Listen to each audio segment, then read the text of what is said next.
Hi again, everybody. Welcome to this week's edition of First Person, sponsored again by the Ruin Camp Farm Drainage Company in Fort Laramie. 81 years of experience for farm, residential, and commercial. If you got water issues, call field borrowers. Ruin Camps will make water work for you. Our guest this week really needs very little introduction by way of high school basketball or basketball fans. He's Paul Bremigan, the head basketball coach for the Russia Raiders. And I might add, for a long time here, 30 years at the same school. We're going to talk about that in a moment. But first of all, I admire what you've done and for how long you've done it. And I appreciate you taking the time today to talk with us, Paul. Thanks a lot, Sonny. I appreciate everything you've done for athletics and press pros.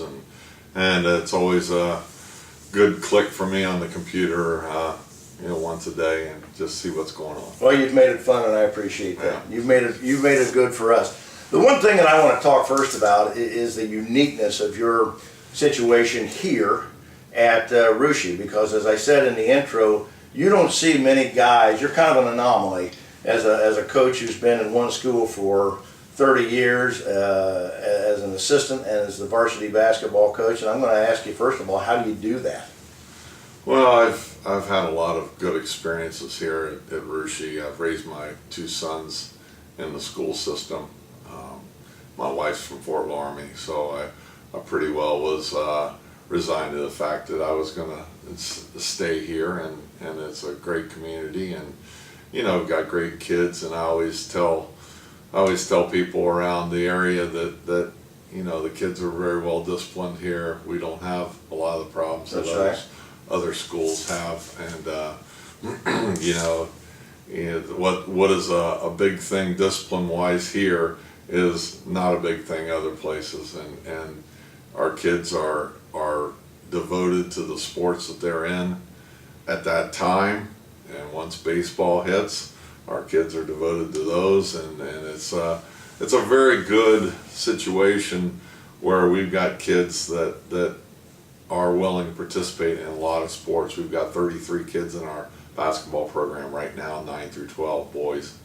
And we'll have that many in baseball, and we'll have 15, 20 boys in track. So our school is small, but we get a lot of participation. I don't have to tell you this, that the secret to anybody being successful in any endeavor, whether it's sports or in a classroom, is an issue of commitment, dedication, hard work, taking instruction.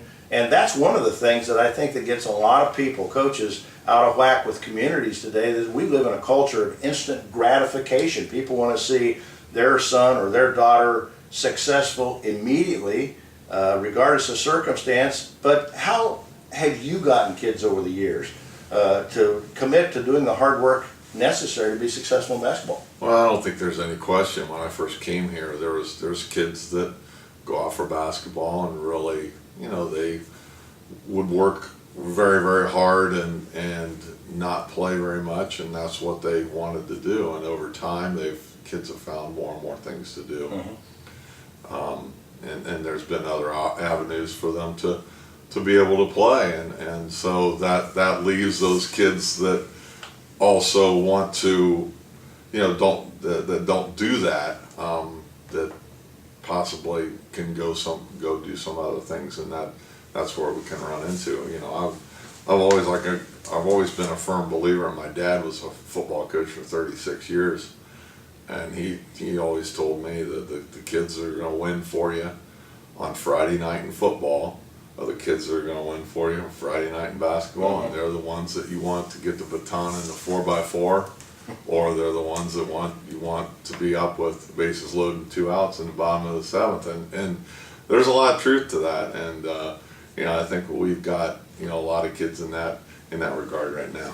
Russia basketball coach Paul Bremigan, our guest this week on First Person. When I think of Russia, the community, high school, your basketball program, I think of names like Brogene, and I think of Francis, and I think of Plymans and Yorks, and I guess where I'm going with this is that you have been successful for 400 plus wins now, and we were there for that 400th win at the Piqua tournament earlier this year, with all different kinds of kids, all different skills, big ones, small ones, fast ones, slow ones, kids that couldn't shoot, kids that could shoot.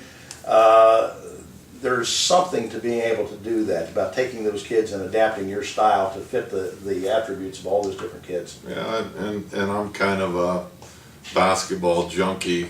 I'd say 6 months out of the year. I'm not a 12-month a year guy thinking basketball all the time. I'm kind of like our kids, I guess. And then that once the season's over, I give myself a month, and then I'm thinking about it. But by no means am I working 6 hours a day in March and April.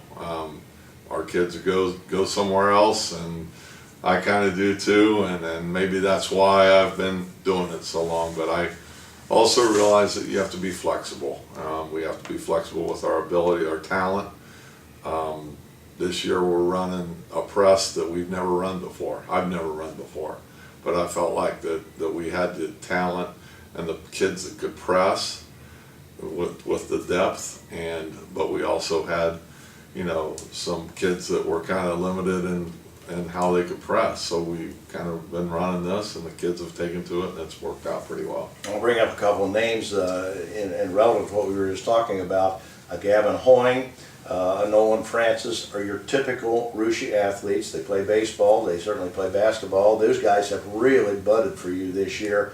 You're 12-3, I think, as we sit here and tape this today, about halfway through your conference schedule. But these kids have really emerged for you over the last month, as you said you thought they would back in Pickle at the tournament. And and Nolan's come a long way. He's kind of, last year he kind of had to do quite a bit for us, and I think this year he's kind of had to not do as much, and I think he can kind of be a little bit more of a complete player. His defense has gotten better. His assists have come up, and I think that he feels like, all the guys he's playing with, it gives him a little bit more confidence.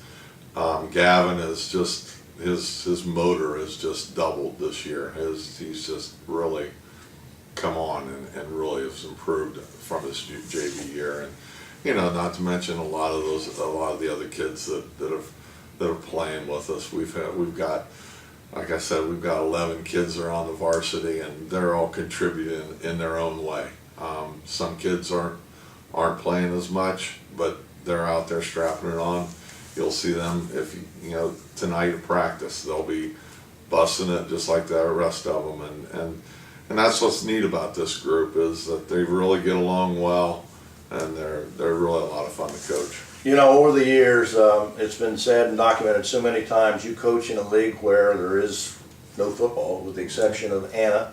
Basketball's king in Shelby County League, and you guys, you and John Willoughby and some of the other coaches, and I bring up John's name because he's been there a long time as well. You guys ought to start a fraternity house.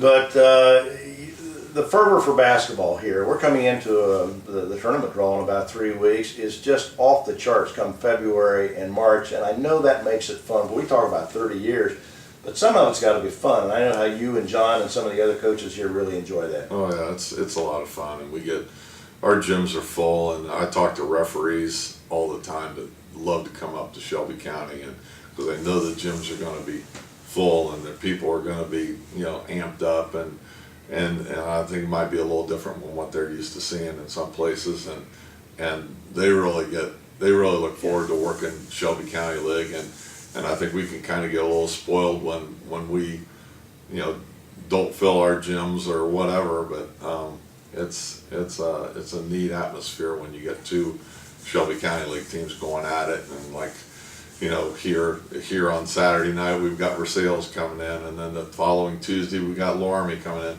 That'll be 2 packed houses for us, and I'm sure when we go over to Anna Friday night, it's going to be crowded there too. I tell the kids, I said, this is what you worked for. I mean, this is what you've gone 12-3. I said, this is what you get for playing in games like this. This is what makes it exciting. Oh, we talk about fun, and I know in 30 years you have high points, you have low points of your coaching career. I know the last game of the season is probably always the low point for you, but the one high point that I think back is the year you went here several years ago to the Final Four. You took this team over to Columbus. I know that it had to be a special moment for you as well as those kids, and particularly this community. Oh, it was a lot of fun. I think about it all the time, and walk by the plaque and the pictures and, 6-7 times a day, the trophy, and it does bring back a lot of memories. And I was just talking to one of my players last weekend about it, and he said, I'd just like to sit down with you guys and go back through and talk about some of the stuff that went on behind the scenes, because he was a player and he didn't know a lot of the stories, and so we're gonna have to do that. But it is a neat experience, and it's one that when you're sitting in the stands at the state tournament, you just wonder if you'll ever get down there, and then when you do it once, you think, man, I want to get back, and so it's a treat. Well, I tell you, and I think of Russia again, as we say, you think about those names that are characteristic with your program here over the year, the Grosjeans, the Yorks, the Flymans, the Francis, all those kids. Thanks for the memories, because that's been a great 30 years. I know people here really appreciate it. I want to wish you the best throughout the rest of this year, and I hope you get back there. Thanks a lot. I hope you get back there. It's a lot of fun being a part of this community, and it's really enjoyable, and hopefully, who knows, but the kids keep working hard, and I've got a good group this year, and we've got a lot of kids that are participating, and that's important. Paul Bremigan from Russia High School, working on 30 years plus, and about 406, and whatever the total is, soon to be more, career wins here for the Raiders. That wraps up this week's edition of First Person, again sponsored by the Ruin Camp Farm Drainage Company. That's Phil Barhorst over in Fort Laramie. They'll make water work for you. Give them a call. For Coach Bremigan and the sponsors, thanks again for your support of high school sports here on PressProsMagazine.com. We'll see you again soon with another edition of First Person.